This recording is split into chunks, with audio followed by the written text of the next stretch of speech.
श्रीकृष्णाष्टकम्। वसुदेवसुतं देवं कंसचाणूरमर्दनं देवकी परमानन्दं कृष्णं वन्दे जगद्गुरुम्। अतसी पुष्पसङ्काशं हारनूपुरशोभितं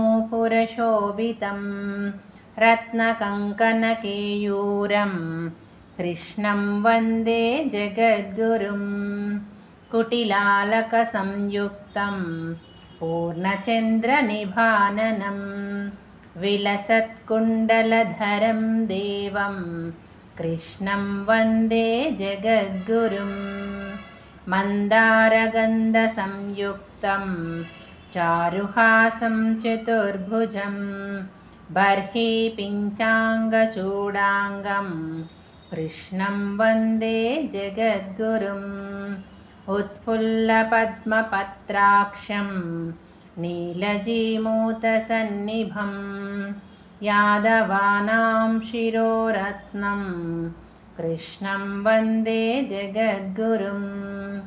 रुक्मिणीकेलिसंयुक्तं पीताम्बरसुशोभितम् अवाप्ततुलसीगन्धं कृष्णं वन्दे जगद्गुरुम्। गोपिकानां कुचद्वन्द्वा कुङ्कुमाङ्कितवक्षसं श्रीनिकेतं महेश्वासं कृष्णं वन्दे जगद्गुरुम्। श्रीवत्साङ्कं महोरस्कं वनमालाविराजितं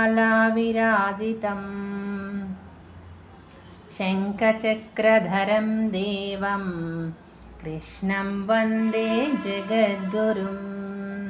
कृष्णाष्टकमिदं पुण्यं प्रातरुत्थाय यः पठेत् कोटिजन्मकृतं पापं स्मरणेन विनश्यति।